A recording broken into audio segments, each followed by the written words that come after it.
You have found Authentic Business Adventures, the business program that brings you the struggle stories and triumphant successes of business owners across the land. Past episodes of the Authentic Business Adventures program can be found on the podcast link at drawincustomers.com. We are coming to you from the Sun Prairie Community Radio Studios, underwritten by Bank of Sun Prairie. My name is James Kademan, entrepreneur, author, speaker, and helpful coach to small business owners across the country. Today, we're welcoming / preparing to learn from Sarah Arts, owner of 1000. Sarah, how you doing today? Hi, thanks for having me. Thanks for being on here. I got to say, it just dawned on me when I was looking at your name, I'm going to say a couple hours ago. What's your last name? Like, what in the dickens? I connected those very close together dots, and it only took me months to do that. I had someone email me once and ask me how I picked out my name. That is awesome. I was like, wait, what? Hit the alphabet and went to town. What'd you do? I never even thought of it. That's pretty cool. So how about you tell the listeners and myself, what is 1000? So 1000 has kind of shaped out to be more of an umbrella brand. Okay. So I started it about 4 years ago, and it was the idea was kind of this creative ecosystem. Sure. Where we have these different parts that would serve to build a stronger ecosystem for local makers. Okay. So through those years, it's been workshops and events, it's been a membership organization, and a creative studio. Okay. And then from that, I've done various projects that have kind of grown into their own things. Nice. So it sounds like a lot of that was not necessarily intentional 4 years ago. Well, I think I had a master plan. Okay.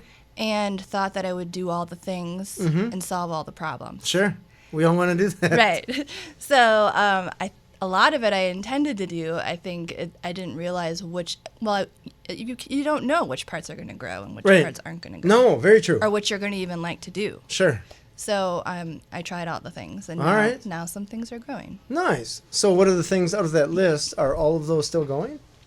Well, the creative studio, I actually recently decided that I'm going to close. Okay. So for 3 years, we had that space, mainly because I want to focus and I want to have a little bit more balance in my life. That's fair. I want to have a life again. Okay.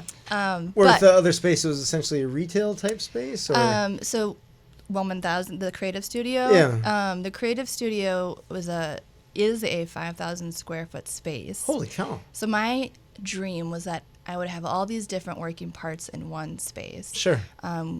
It would be this own little place where we'd be making things in the back, and then we'd be selling them in the front, and we'd be sharing skills. Nice. So we did some of that. All right. I rented space to professional makers to make their products. I developed products there in collaboration with people. I tested retail there. We did pop-up markets there. Okay. And then the parts that I have chosen to grow or have grown have been the retail side and the event side. Okay. And a warehouse is not exactly the best spot for those. No, I suppose not. No. So Good Day is like the offshoot. Good Day Market and Good Day Shop are what I'm focusing on. So Good Day Shop is a retail store? It's a retail store on Monroe Street now. Okay, that's open. It's open. I opened in October. Nice. So I did pop-up shops for about a year to test that concept. Okay. In October, that's only a few months, so are things going okay? Right before the holiday season. So yes. That was great. All it was mayhem in a good way. And so with the timing of closing the studio, it's a lot at the same time. And then in the mix, every year we do this thing called Good Day Market. Okay. I feel like I'm all over the place, but this is why I'm trying to hone in a little bit, right? Everyone that has sat in that chair has been all over the place, so it's all good. So back when I started 1000, I wanted there to be a high-quality handmade market. Okay. And so I started that 4 years ago at a brewery, and then we went to the Masonic Center, which is an event space. Sure. And then this year I had it at Garver, and that's grown. Wow.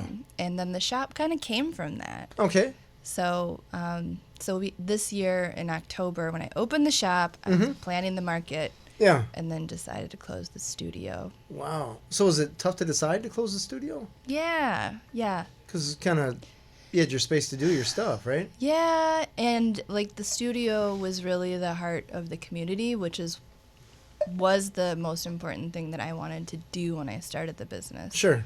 Was work with the people. Yeah. The people being the artists and the creators. Yeah, the designers, the makers, and it's been a really strong and beautiful community, but it's a really hard business model. But it's incredibly hard. Yeah. And especially in a city, or like Dane County or a city the size of Madison. We're not in Seattle or Portland where there's a thriving creative community. Right. We're creating the community. Right. So you have, it's hard. I imagine rent is not the cheapest in the world, especially at 5,000 square feet, right? That's like because it's warehouse space, it is a bit cheaper, but there's a finite amount of revenue you can generate when you're renting square footage. Right, and you're essentially asking starving artists to pay rent, right? Exactly, and so you're asking for money from an audience that doesn't have a ton of money. Sure. And I think it could still work if I owned the property, but being a renter and then sub-renting is like another layer. So, and if retail had worked there, like in my model, if I could do the other things there successfully and then the rent that I received paid for the space, it could work. But you need foot traffic with retail. That's fair. Yeah, but it was hard. I broke my foot this summer, so I had a lot of time to think. Okay. Not a whole lot of walking around. No walking, no driving, no fun.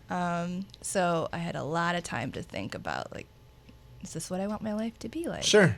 I'm tired. I broke my foot because I was not paying attention. I had stairs. It was at work? No, it was at home, but I work from home. Sure. I was running to get the phone because I thought it was going to be this phone call, and it was a telemarketer. Nice. And it was because I wasn't, my mind was half here and half there. Sure. Which is how I was living for a long time. So. All right. That's fair. That's, I believe, just about every entrepreneur has been in that trap. So, yeah, there's nothing wrong with that. It's just a thing. It's a thing. Part of the process. Right. So 4 years ago, or I guess even before that, what made you decide to go off on your own? I always knew that I wanted to start a business, and I had a lot of ideas. I had a little book of ideas, and I would talk to everybody and tell them about how they should start businesses. And someone told me, like, you should just do it already. Stop talking about things. Oh, take your own advice. All right. And I had done marketing for about 10 years. Okay. So I was trying to think about what my next step was, and it was, I was on the ladder climbing. And corporate ladder, you're talking? Well, yes, but my last job was at the university, so it was a little bit different. Nonprofits. And gotcha. Corporate, okay. Still a decent paying ladder. Yeah, you grow because you're going to, like, take the next job that pays you more and blah, blah, blah. So instead of getting paid more, I decided to start from scratch again. Sure. Let's go back to zero. It's fun. And I just thought I was up for a promotion, and it was between me and another candidate, and I didn't get it. And I'm like, okay, because in my mind I was like, I don't even know if I want this. If I get it, oh, sure. Do I start a business? Do I just make a jump and take a risk, or do I get this job? Like the universe is going to tell me with this job. So I didn't get it, and I just quit. All right. And then I was like, okay, I'm going to work on a couple of business plans for a couple of ideas and see which one looks like it's going to be exciting. So just to clarify, you quit your job before you had a definitive plan? Yes. Okay. That's kind of cool. I just quit the whole career. Yeah. Kind of not what I recommend, but still pretty cool. I went back to beer karting for a while. Did you really? At the Sun Prairie Golf Course, actually. Oh, funny. Yeah. So you're just cruising around in a golf cart selling beer? And yeah, I mean, it's a little different doing that in your 30s than when you were in college. So, but I was like, whatever. I went and worked in a shipping department for some part-time income for a little while. And I did marketing consulting, too. All right. You just do what you got to do. I get it. It's like I'll figure it out, whatever. I get it. We've all been there. Yeah, I wouldn't recommend that either. The figuring it out part? Or you were like, just jumping and not having any idea. Sure. Maybe not the best. But it worked fine. So how long did it take from between the time that you jumped until the time that you actually considered yourself officially started? Whatever you want to use for that milestone. Yeah, I kind of started a marketing consulting business. I mean, it's really just freelance, but I did have clients, and I did that for about a year while I wrote the plan for 1-1000. All right. So I beer carded for a little while, like 3 months or something. Sure. And all right. Yeah. Making all the tips from the old guys. Just yeah. Doing the thing. But I just didn't have the patience for that Sure. anymore. That's totally fair. Totally fair. Yeah. So when you did your business plan, I guess what was in your mind as far as what your day-to-day was going to look like? You thought it was going to be magical. Yeah. We always do. I thought that all these things that other people were telling me, well, I'm sure that's going to be a pain, but it's not going to be that big of a deal. Like, sure. I can get over it. And I think the things that there's a lot of processes that you have to let go of that you don't realize, and structures that you're a part of that you don't realize you're a part of. So I thought it was going to just be like, as hard as I work, the money will follow, and it's going to be fine. Sure. I'm not going to make all these mistakes. Right? Yeah, exactly. But I did do some, have a life coach at that point. Okay. And go to the Small Business Development Center. Sure. Great place. Yep. Great resource. To get some validation, which I think is really what it is. But I remember writing the plan thinking, where are all these these perfect magical pieces? I kept looking at her well, how's it going to tell me? Sure. And at the end, I'm finally so I'm this is all just really... smoke. It's all smoke and mirrors, right? Yeah, it's all fake, right? It's best guess, right? Based on data, but in the end, you don't know. You have no idea. It's all made up. And she's like, yeah, it's pretty much just meant to make sure that you want to do this or get a loan. That's fair. But it's not going to be you're making it up. And I couldn't believe that you're just making it up at that point. Right. I'm there's got to be this magic formula. So I teach a business planning class at WIBIC. Yeah. Oh, you do? And the first day, I have to tell people 80% of your plan is your best guess. And it's best guess based on data that you can find, right? If you're starting a restaurant, you can look at other restaurant startups and all that kind of stuff. But it's not first year I said I was going to do this, so first year, I guess I did this. Yeah. No. No. So there's a lot of just open mouths when I tell people that, this is best guess. You can put whatever number you want. Yeah. As long as you can back it up. And as long as it's not outrageous. Yeah. Yeah. I tell them if they're a millionaire by year one in their plan, they're probably doing the math wrong. Unless you're some stockbroker or something like that. Yeah. You got really lucky or whatever. But yeah. Not likely. No. So, yeah, that's true. It's totally, to make sure that's viable. Yep. That you're willing to do it. That you're willing to do the work to even write the plan. Right. Oh, my gosh. Yeah, to you 30% of the students that don't ever finish the plan. Right. If you can't write the plan, I just don't think that you can run a business. No. If you can't write a marketing plan, you're not ready. Right. You're just not ready. Totally agree. Yeah. Totally agree. Don't even get me started on financials. Ooh, that's the worst part. That's the worst. I tell people that's how you learn if you're going to make money or not. Yeah. So what's the point of the plan if you're not going to make money? Right. I have tons of people that I just know from hanging around. They got businesses. They've been going for years. And they're making what I would consider enough to get by. Yes. At no point are they I can go buy this toy because I have extra jack in the bank kind of thing. They're just not there. And they've been years, sometimes even decades, running their business. It blows my mind. Yeah. Do they like their lifestyle? Or are they bitter and angry? I would argue that they lean towards bitter. But I would argue also that I feel like they're either, the assumption is that they have hope of some kind. Yes. Or they have that Midwest, this is a decision I made and I'm not going to turn around. That I won't change. Or maybe there's a pride issue. They don't want to say, you know what, this is a mistake. Yep. Right? Or I don't have what it takes to advance it. Whatever it is. Yeah. Yeah, I don't know. But I feel like there's a lot of people that are challenged like that. And it blows my mind. Yeah. That they maintain. Yes. So, I don't know. It is pride thing could be a big part of it. That's a huge thing. I always say that pride is expensive. And sometimes it's worth it. Sometimes it's not. So, yeah, life goes on. That's a good one. Yeah. So I'm just enlightening you here. So you started your thing. So what are we talking, 6 months or a year, you said, after you quit your job, that you actually officially started? Officially started 1-1000, yeah. Okay. My marketing was called Big Fruit Marketing. Big Fruit? Big Fruit, yeah, All right. is the story. All right. A cool story or a lame one? My mom, when I was younger, used to make this thing called Big Fruit, and it was just cut up fruit on a plate, and she'd arrange it in a pretty way. Oh, nice. And so for me, that idea of I'd always ask for this big fruit. I want big fruit. And for me, it's just kind of a guiding idea that you have to look around you and see what's possible. Sure. I like it. And make something happen with what you have. Sounds cool. Yeah, it was pretty cool. So speaking of names, tell me about 1-1000. So 1-1000 is a throwback to kind of like that counting game, like 1-1000, 2-1000, all right. 3-1000. So it's meant to kind of be this community type of vibe and something where we're building anticipation together and growing together. Because I had a career in marketing for 10 years, I know to work with copywriters and designers and stuff. So I had somebody help me name it. Nice. Yes. Well, very cool. Mm-hmm. So has that helped you, I guess, the name? Versus just calling there's a great thing. One, it can be a hard one for people to remember. Sure. But it has...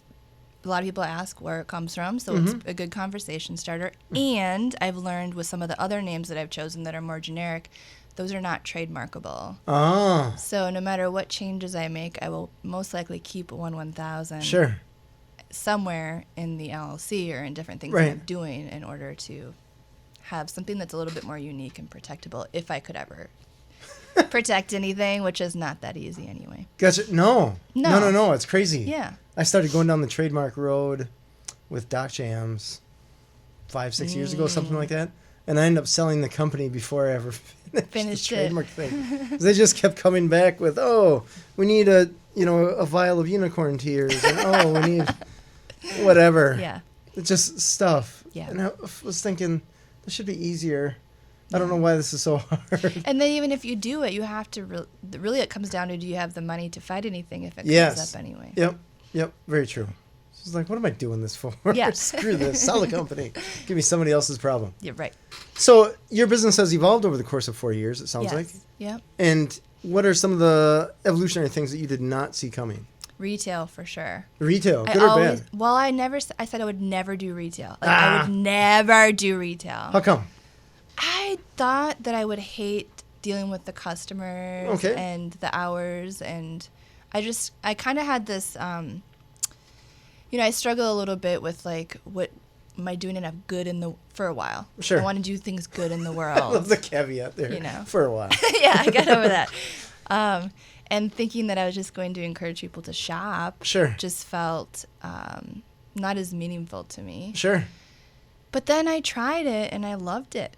It kind of just evolved on its own. I knew that we would have to sell things and that would be a part of the business model.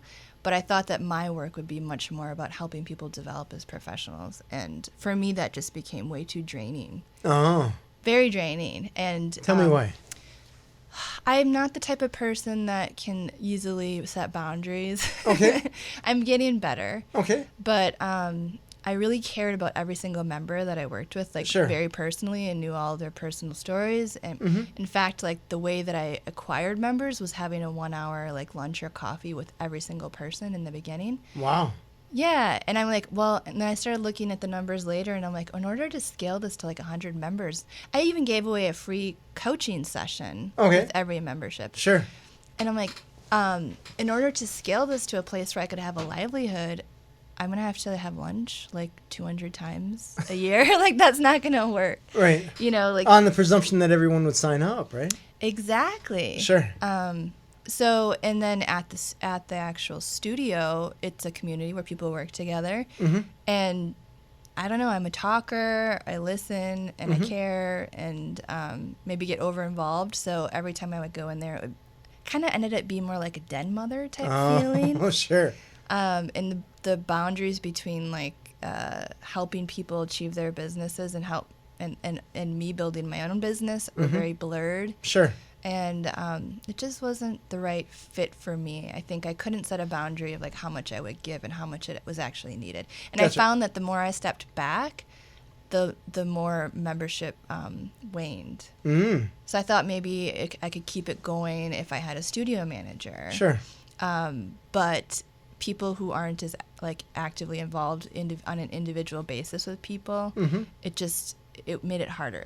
For a while I had a wait list and it was thriving, but the moment that I started to focus on other things, it started to become harder to fill the studios. Oh, interesting. So did you actually hire someone then? I did. I had a studio manager for part of this year. Okay. And even that person at the end was like, I think it's time to let this go. Oh, wow. Right. She's like, this is way too much work for what can come from it. All right. So it kind of took it took my foot being broken, and it took another person being in it to an employee. Yeah. So she just stop this. Yeah, she's like, I don't know. I think like everything was pointing in a different direction, and here I was still like, well, this was my original idea. Sure. If I don't keep this part of the ecosystem, what's all the rest of it even matter? Right.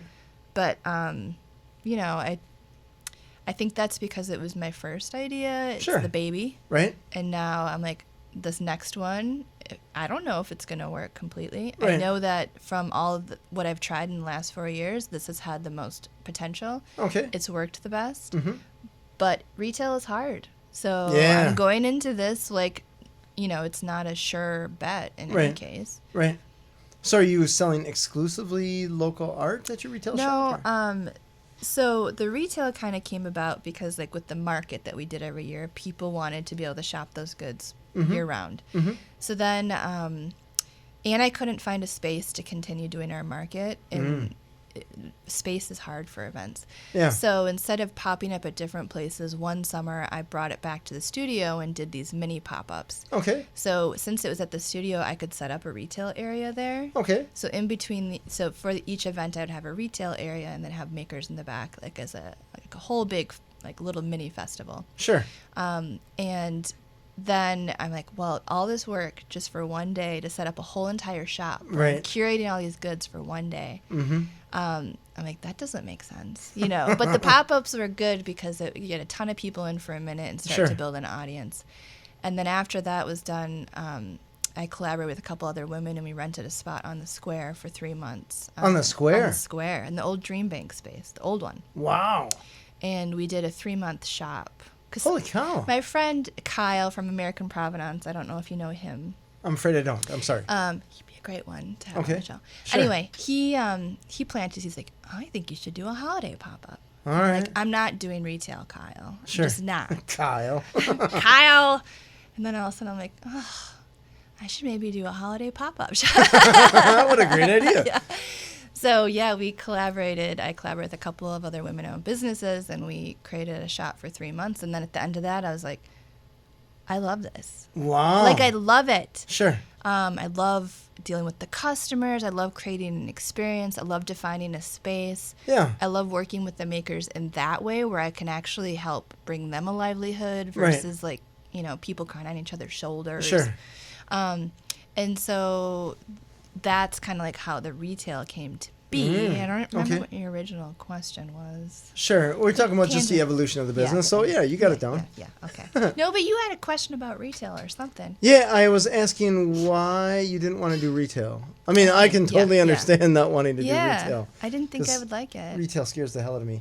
It did. It scared me too. But then I'm like, I'm literally living at my business all the time anyway. Sure. And in this way, I can shape it. And I made, in those 3 months, the three of us collectively made more. We had made twice as much in those 3 months than I made an entire year renting studio space. Wow. All right. So I was like, oh, if I want to have a chance to have a livelihood. Sure. I need to follow something that has more potential. Sure. I can't do it all. Those 3 months, was that pre-Christmas or something like that? Okay. October through January. Okay, so specific around the holiday season. Very specific. Now, I want to ask you, because from a marketing perspective, this is interesting. Yeah. Because you have this place that's going to be up for 3 months. You're going to do all the marketing you can to bring people there. Yeah. And then after 3 months, it's just like, hey, all that marketing is now just about useless because it's gone, right? Yeah. So what did you do? How did you get people in? Well, luckily we called it Good Day Collective. Okay. So we kind of pulled the name from the market and pooled all of our audiences. Built it as like a very time-sensitive thing. We don't know what's going to happen next, but this is what we're doing now. Really relied on the press and social media. Yeah. And then, so because it was called Good Day Collective, it was easy for me to evolve a brand, Good Day Shop. All right. But I remember afterwards, one of the consultants that I work with from the Small Business Development Center said, oh, pop-ups, that's where it's at. That's a great strategy. I'm like, it is not.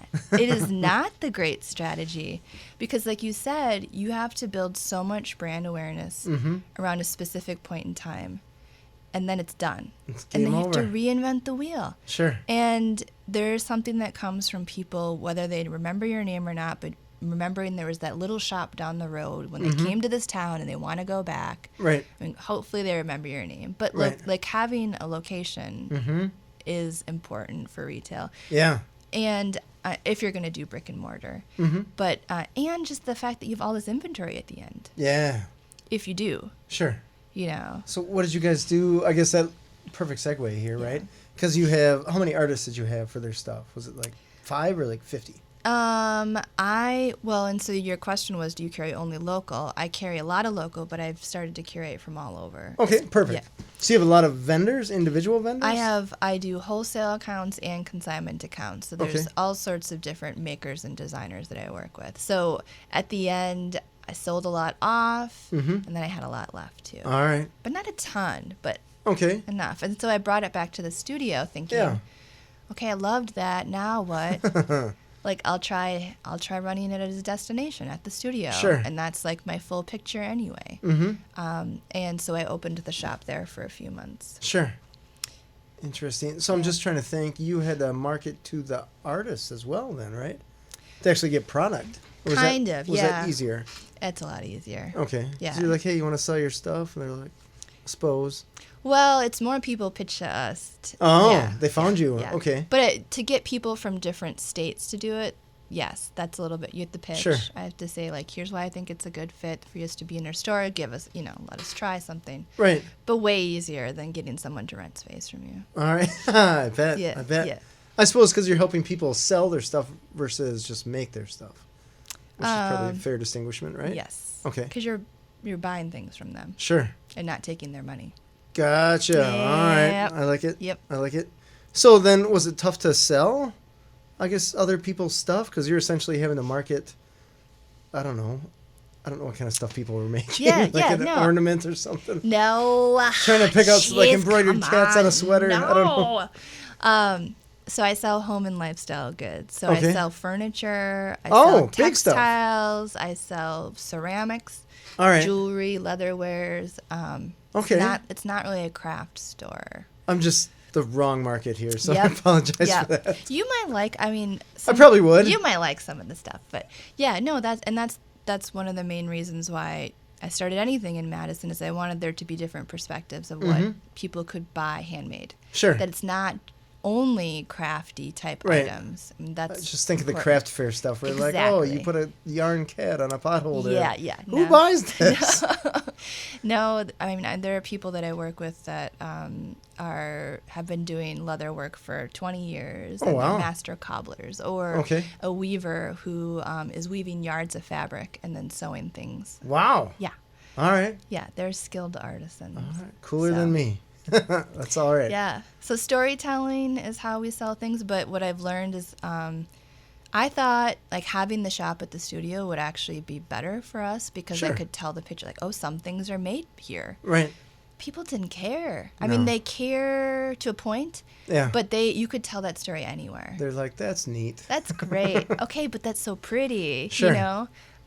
So mainly people come to our shop because they feel good when they're in it and because the curation. Okay. And then I can sneak in all the stories about these are mindfully made and who they're made from. Sure. So, yeah. Mindfully made. How does that? Yeah. I don't know what that means. Well, it just means that you're conscious of like your production methods. Okay. If you have employees, you're going to pay fair wages. If Sure. you're a designer, you're going to have it manufactured responsibly and sustainably. Gotcha. Okay. Yeah. So not just get it in Not China. just making a bunch of crap and then, trying to make as much as possible and for as cheap as possible. Okay. So the Five Belows of the world, it's opposite of that. Yes, yeah. Gotcha. Fair. So how did you decide on your space on Monroe Street? How choose that versus Willie Street or State Street or Fall River? I don't know. Anyway. Well, Madison doesn't really have a lot of retail shopping areas or destination areas where Not a ton. I'm gonna go hang out there. State Street used to be that, but it's very much in some sort of weird transition right now.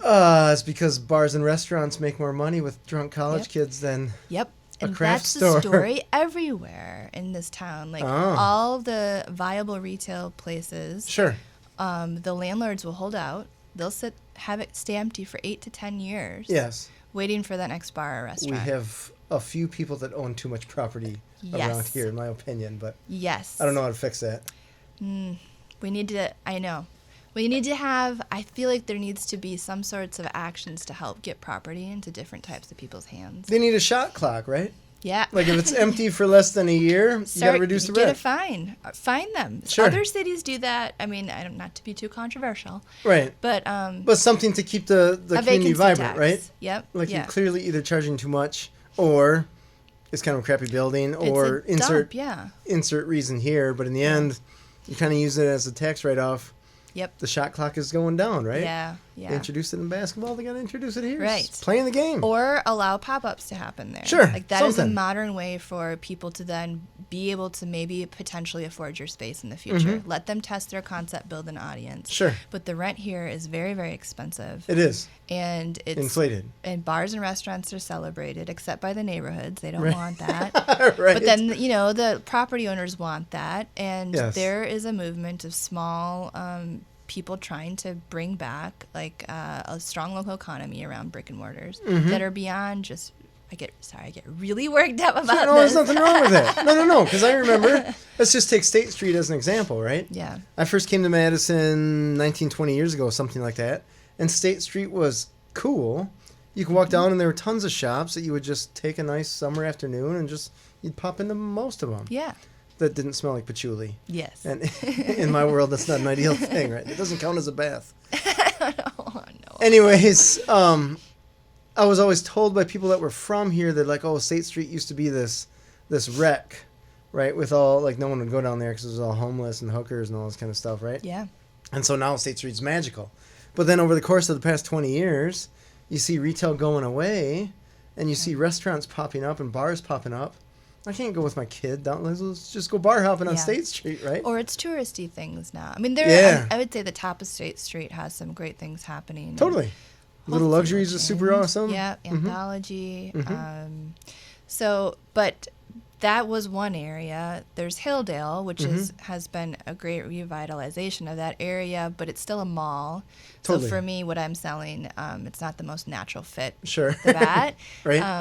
And then there's like little pockets. There's Willie Street pockets. There's Johnson Street. Sure. Monroe Street. And so when I was looking holistically at everything, I was like, I didn't want to be in a spot where there was already things similar to what I was doing happening. Sure. And I wanted to be around a couple other like-minded businesses so we could, compound and collaborate.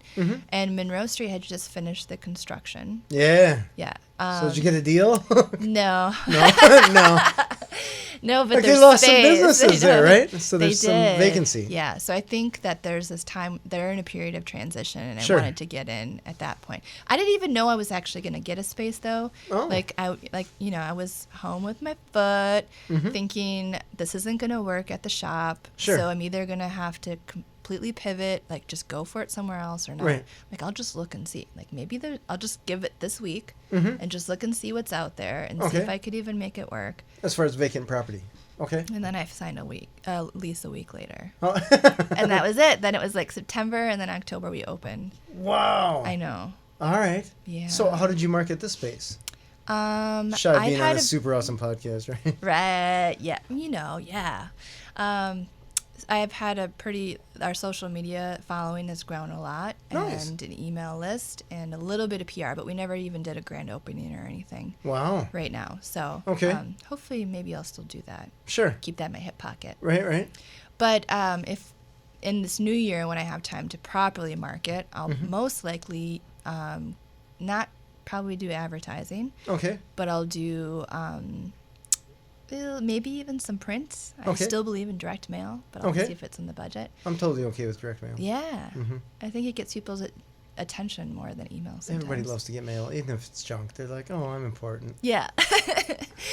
Totally are. Yeah. Yes. Networking, direct mail, social media advertising. All right. Like Facebook advertising is good. Okay. And some experience design. Sure. Bringing people in for events and having experiences there, but I do want to be mindful of not doing that too much. Gotcha. How big of a space is this new one? It's 1,100 square feet. Okay, so let's drop Quite down, but that's small. decent size for retail. That's big. Yeah, for me, that's like the max on what I would feel comfortable with in the beginning. Mm-hmm. So is it, I imagine the products that you have in there now, are those similar to what you had in the pop-up? They are, except I don't sell plants, and one of the partners I have, she's since opened a plant shop, and she sold plants at the pop-up. Okay. So home and lifestyle goods, and then I also sell some creative supplies. So a lot of things that we carry are made by people, and people can make some things for themselves in their homes. And the creative supplies, I think, is kind of remnant of the creative studio. All right. So I'll see where that goes. But some of those creative supplies are actually an extension brand that I created. Another one. Okay. Yeah. Tell us about that one. Oh, see, the too many things have to hone in. That's fair. But it's just like any entrepreneurial mind, though. You come up with 50 million ideas, and if you're only doing 3 of them, do you know how many I say no to in my head? Yeah, right. I have an extension brand called Made Kits, and so when we were doing creative workshops at the studio, I needed to have tools and supplies. Like when we were teaching a weaving class, I needed to source looms. Oh. And the ones that existed I didn't love, or the supplier ran out, or whatever the story is. So since there's product makers in our studio, I could have somebody make one. So Human Crafted is a local brand, product developer and designer and engineer. And so he designed one, and he manufactures it for us. A loom? A loom. Holy cow. A weaving loom. And then I created shibori kits, so I sell these on Amazon. Okay. And then also wholesale it to other people in the country. What is shibori? I'm sorry. Shibori is indigo dyeing. So like it looks like tie-dye, but it's actually a technique, and it's usually in blue. All right. And you bind. It's the art of binding and wrapping fabric and then dyeing it certain ways. I feel like just a crazy old man that doesn't know anything here. Maybe you need to try some creative I guess so. endeavors here. My craft stuff is limited to just following my wife into some gym at some middle school somewhere. No, Okay. Yeah. You could try spoon carving. I totally... You start with an axe and a log. Oh, you carve out a spoon? From a log. Okay, not using a spoon to carve something like an avocado or something. Okay. Yeah. Spoon carving with an axe and a knife. That sounds kind of cool. You might actually like that. All right. There's one of those workshops is happening. Our last workshop at the studio is this weekend, and that's that. All right. And do you end up with a spoon, like spoon-sized spoon, or is it some like huge a serving spoon? Yeah. Really? I mean, the log's like 12 inches or whatever. Okay. Yeah, Tom Bartlett from Silva Spoon. He's an amazing wood carver. Silva Spoon, like that's what he does for a living? Oh yeah, he does this full time. He teaches and he makes woodwares. Wow. Yes, he's from England. All right. Yeah. Well, that sounds bloody cool, right? All these things. It's a whole new world to you. It is. It would be pretty cool to eat some cereal with your own homemade spoon. Right? The cereal's awesome, and homemade spoons, as long as there's no splinters. Do you lacquer it or something, or do you? No, you don't. It's just wood. You can put I think you could coat it in some sort of linseed oil or something. Okay, so it doesn't suck in all the milk or anything? Yeah, I'm not the spoon expert. Okay, that's fair. But totally fair. Yeah, Tom would know. So it sounds like you have classes like this at the place every once in a while, and they're pretty specific. Like that's not something you're going to find everywhere, I imagine. No, I started the classes even before we had a studio. I had a mini studio elsewhere. I was like, what can I do to start this business with until I find the perfect space? What a great question. Right? What can you do? How can you get started until you have all the things that you need? 'Cause sure. I kept thinking, I can't start this business until I have everything perfect. And I was like, but then I'm not going to get started. Right. You're just not. Smart. So smart. Some of my students, they run into the same. It's just this huge roadblock. Like, I can't do this until I do this, and I can't do this until I do this. And they end up with, well, I guess I can't start my business until you're just waiting for this one butterfly to flap its wings. Like, no. There's something that you can do right now at this moment. So that's fantastic. Well, and how do you even know what that perfect thing is until you start to dip your toes in? Right. Because you think that, I would do things differently if I was going to look for a space now. But I still had an idea of what that perfect space was, and it didn't exist yet. So I started with classes, we did workshops, and then the market. Sure. And so my goal with the workshops was really to do something that wasn't, was elevated and a little bit skilled to show people how things were made, and to give the makers a livelihood by sharing their skills. Right. But that was also a lot of work because you can market the heck out of an event and it doesn't mean that it's going to run. So my part of the process... I have learned that the hard way. Yep, yes. My part of the process was always concepting the event, helping to source the materials, marketing the heck out of it, building an audience, and then the instructor taught it. Sure. But I had all the front end work. And so if we didn't meet a minimum and we canceled it, I just worked for free. Right. So I didn't want to do that forever. No, not ideal. No. But it did build up a really great audience. All right. And people who were like, oh, well, this is how clothing is made. And sure. so, like, it primed people to understand, like, why our prices might be a certain way at the market or in a retail shop. Yeah, I suppose if you're comparing a clothing item to something at Walmart or something like that. Yeah. Like, that's two very distinct things. Yeah. We've become, like, super far removed from all the things we consume. Mm-hmm. So, and people, like, the things that they would bring to these classes are crazy. Like, the people would think, they would say, I think I'm creative, but I don't really know. I don't know how to be creative. Like, heavy stuff. The weirdest thing I've ever heard someone say. No, it's like, I want to be creative, but I don't think I can do anything. And so, like, wow. I know, and it's sad, but, like, that people is. making things with their hands, they would be so proud. They'd feel empowered. You know, you're behind a computer or you're behind a desk all day, or it just was a different way to get people activated. Oh, I can understand that. I have project cars in my garage just to keep myself. Yeah. Otherwise, that part of your brain just kind of camps out and dies. Yeah. And you're punching away on your computer, doing whatever it is you're doing, and you come home and you're like, I don't know how to change a tire. Right. Or whatever it is, right? So I just there was a point where somebody was asking me for help, and I'm like, you know, 6 months ago I would have been able to do this blindfolded. Yeah. But now I'm actually having to think about it. I'm like, screw this. I got to go in the garage more and just exercise that part of your brain. Just kind of using that. If you don't use it, you lose it, kind of thing. Yeah.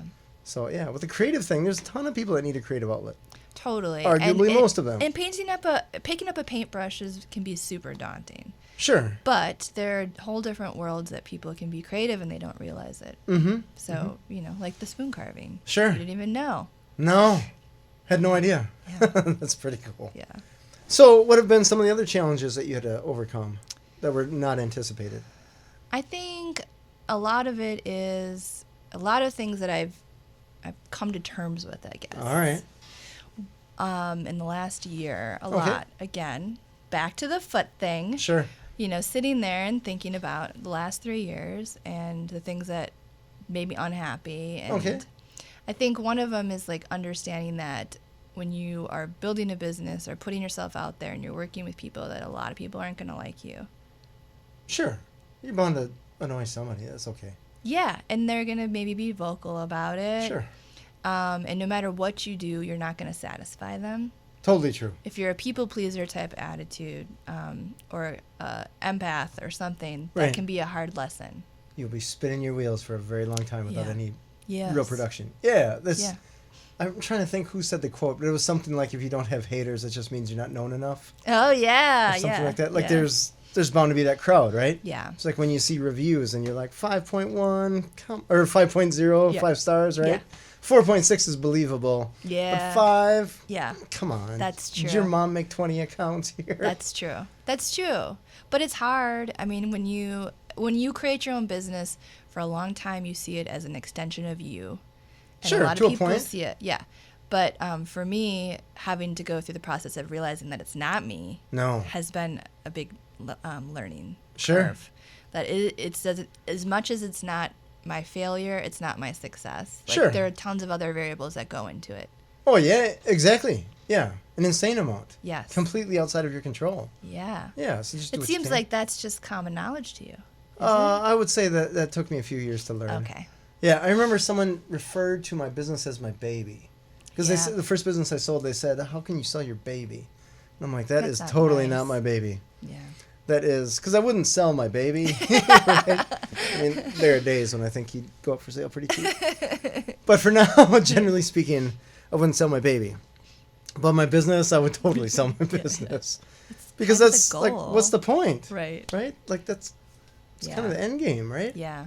So, and then that gives you money to do the next business. Yes. So I felt that way about 1,000, and I feel less like that with Good Day Shop. Sure.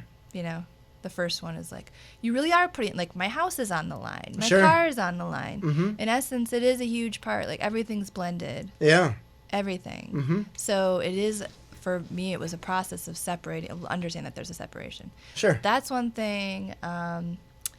Money continues to be, like, understanding financials, because I'm more of a marketing mindset, is sure. still my challenge. But I'm so determined to, figure it out. Right. That's and good. I feel like I could just level up if I could be better at the numbers, or find somebody who can just tell me, like, Sarah, here's how you should pay down debt. Here's how much inventory to carry. Sure. Here's how to properly take that cash that comes in your register and make it to the bank and properly record it. Mm-hmm. You know. Right. All the things. So the numbers part is a challenge. I could connect you with some people that can solve those problems, a lot of those individually. Okay. Yeah. Awesome. Mm-hmm. Love that. People with more retail experience than I have. Retail is the hard part, because the accounting side, it's often just someone's going to do your taxes, or someone's going to do your profit and loss statement. I'm like, profit and loss statement on a daily basis means nothing to me. I know it means something. I know. But, like, when I know if I can buy this inventory for the store, there's Sure. just like a special. Right. Carrying inventory is a little bit different. Right. Very true. Yeah. And you have opportunity costs for shelf space and all that kind of stuff, and you have. But you're also only a few months into it, so it's tough to say that you have a track record that you can look back and say. Yeah, and the pop-ups don't count, because you can't rely on that either. Not, I wouldn't say they wouldn't count exclusively, because holiday-wise what's going to work, and I mean, it's experience that helps, right? Yeah. But it's not a ton of data, like 5 years worth of data Exactly. or something like that, right? Exactly. So, yeah. I know, it's hard to think that I'm starting over, even though I had a business for 4 years. That's the other hard part for me right now. That's fair, but it's kind of fun, isn't it? It is, but I also just want to take a vacation again. That's fair. You know? That's fair. Do you have employees? I do. I have 2 part-time employees. Very cool. Okay. They're wonderful. All That's right. another lesson I've learned, too, is hiring before you're ready. Mm-hmm. And I've done that in the past, or hiring without being clear about what you're looking for. I've found that I work best with older adults my age. Sure. Hiring interns. That hurts that you just said older adults. That's why they're Well, not older than you. No, not Just get like McCain here. You know, I know what you mean. like just not college babies. Sure. People that actually show up. What? Yeah. Well, and it's also different, very different, managing a team when you're working for yourself versus when you work for someone else. Sure. Oh my God, so different. Right. Because you say, there's a mistake. You just cost me $500. Exactly.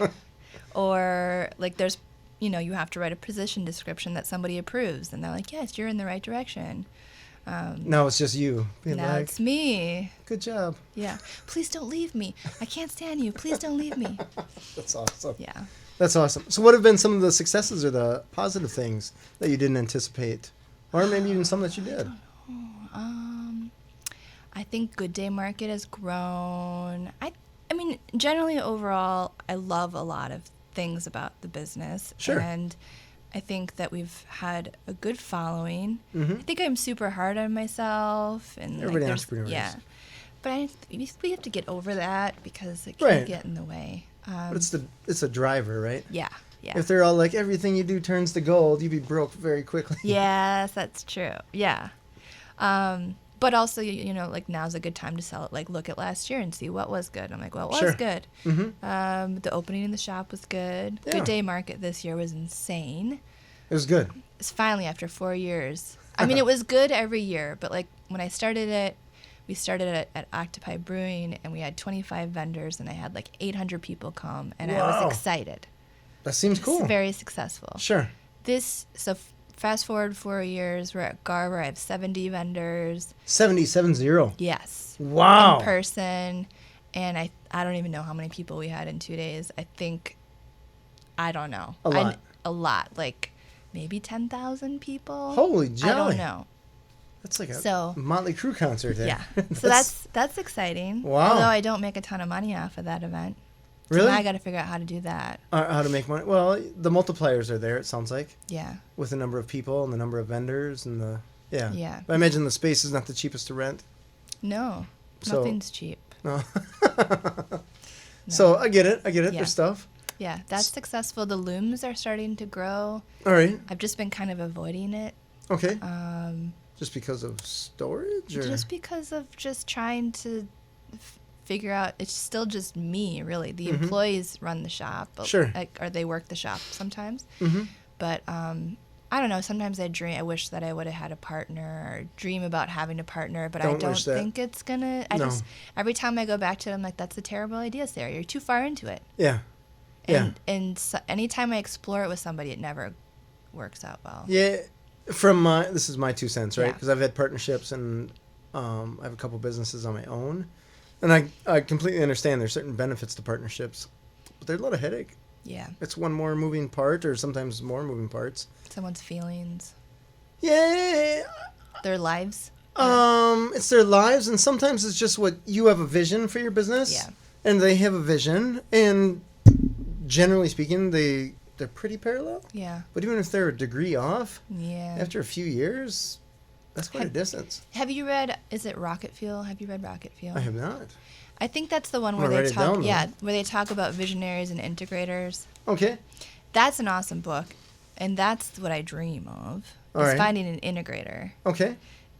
But I don't know, it seems like not possible. But he gives a lot of examples where it is possible. Okay. But really, it's about clearly identifying. Like I'm very clearly in the visionary side. I have the vision, and I know how to get things done. But if I am only focused on the getting things done stuff, that's not where my that's not where my strengths are utilized. Sure. So some people just really like to get the stuff done. They don't want to be responsible for thinking 10 steps ahead. Oh. They want to do the work and make the vision happen and move the people to make it happen and move the numbers. Sure. I need that person. I think a lot of entrepreneurs need that person. Yes.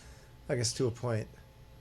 But yeah, that's interesting. That's interesting. I do dream about that. I am also extroverted, so I want to talk about my business with people. Right. So when you're by yourself, it's lonely. Hello. I talk about it with my husband. He doesn't care. Okay. He tries, but there's only so much I can talk about. So. Oh, that's funny. That's cool. Yeah. Man, Sarah, this went fast. Yeah, this was great. So how can people find you? You're on Monroe Street. So what's Monroe Street. The address over there? 1925 Monroe Street. We're right by Brasserie V, or where the old Cat Cafe used to be. Oh, gotcha. Okay. And then online at gooddayshop.net. Gooddayshop.net? That's and awesome. Instagram. We're probably most active on Instagram. Okay. Yeah. And what's the handle? Good Day Shop with 2 underscores after it. Gotcha. After. Yeah. Okay. Yeah. Well, I play the game, right? It's a generic name. See, cool. 1-1000 Good Day Shop. Right. Yeah. I get it. Well, cool. Well, thank you for being on the show. Thank you so much for having me. This has been awesome. I feel like we could talk for another 5 hours, but yeah, probably. Alas, here we are. This has been Authentic Business Adventures, the business program that brings you the struggles, stories, and triumphant successes of business owners across the land. Coming to you from the Sun Prairie Community Studios, underwritten by Bank of Sun Prairie. If you're listening to this on the web, please like, subscribe, and share.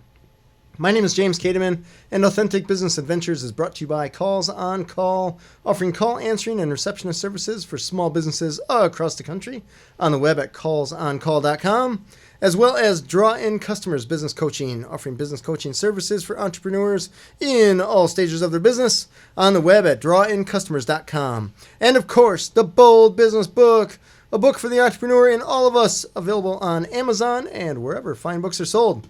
We'd like to thank you, our wonderful listeners, as well as our wonderful guest, Sarah Arts, owner of 1-1000 Good Day Shop. And I feel like there's one more, but I'm forgetting. Made Kits. That's fantastic. What's the website again? gooddayshop.net. All right, and then the address on Monroe Street? 1925 Monroe Street. Sweet. I like it. That's a good place. Find us airing on 103.5 Wednesdays as well as at 2 p.m. on Sundays. And you can, of course, find us at sunprairiemediacenter.com. Oof, a lot going on. Past episodes can be found morning, noon, and night at the podcast link found at drawincustomers.com. Thank you for listening. We'll see you next week. I want you to stay awesome. And if you do nothing else, enjoy your business.